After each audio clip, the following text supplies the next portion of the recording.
श्रीमन नारायण मित्रों, हमारे धर्मशास्त्रों में एकादशी के व्रत को सर्वश्रेष्ठ व्रत कहा गया है। इस व्रत के करने से भगवान विष्णु की विशेष कृपा प्राप्त होती है। धर्मराज युधिष्ठिर भगवान श्री कृष्ण से कहते हैं कि हे केशव, आप मुझे श्रावण मास के शुक्ल पक्ष की एकादशी का सविस्तार वर्णन सुनाइए।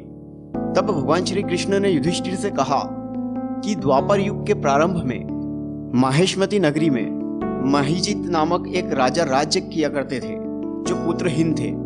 राजा ने पुत्र की प्राप्ति के लिए बहुत ही यत्न किए, लेकिन वे निष्फल रहे, जिसके कारण वे सदैव दुखी रहते थे, क्योंकि पुत्र के बिना इस लोक और परलोक दोनों में गति नहीं होती।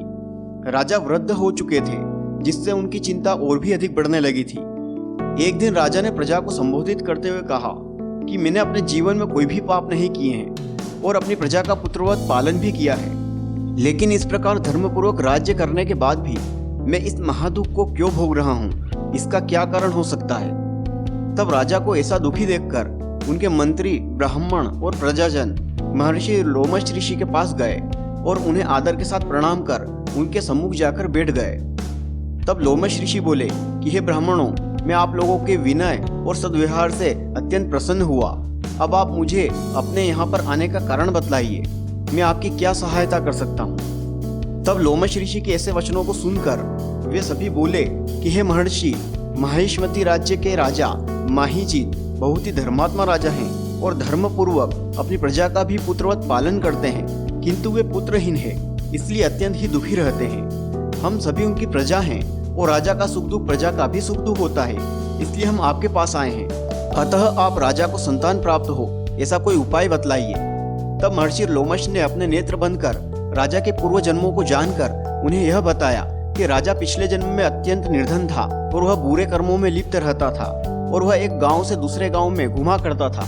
ज्येष्ठ मास की द्वादशी के दिन दोपहर में वह भूखा प्यासा एक जलाशय पर पानी पीने के लिए गया, जहां पर उस समय एक ब्याही हुई प्यासी गौ माता जल पी रही थी।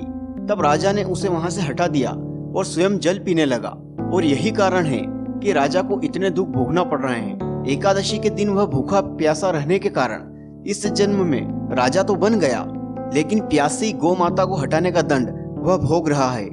तब सभी ने महर्षि से कहा कि राजा के पूर्व जन्मों के पापों को नष्ट करने का यदि कोई उपाय हो तो आप बतलाइए। उनके ऐसे वचनों को सुनकर लोमश ऋषि बोले कि हे ब्राह्मणों, यदि श्रावण मास के शुक्ल पक्ष की पुत्रदा एकादशी का व्रत आप सभी रख कर उसका पुण्य राजा को प्रदान कर दें तो राजा को पुत्र की प्राप्ति अवश्य ही हो जाएगी। तब लोमश ऋषि के बताए अनुसार सभी ने पुत्रदा एकादशी का व्रत विधि विधान से संपन्न करके द्वादशी तिथि को उसका संपूर्ण पुण्य राजा को दे दिया, जिसके परिणाम स्वरूप राजा को एक अत्यंत तेजस्वी पुत्र की प्राप्ति हुई। हे युधिष्ठिर, जो भी संतानहीन होते हैं और जो संतान को प्राप्त करने की इच्छा रखते हैं, उन्हें यह व्रत अवश्य ही रखना चाहिए।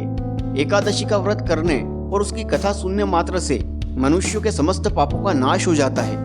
आपको यह कथा अच्छी लगी हो तो इसे लाइक, शेयर और सब्सक्राइब जरूर कीजिए और कमेंट्स बॉक्स में श्रीमन नारायण अवश्य ही लिखें।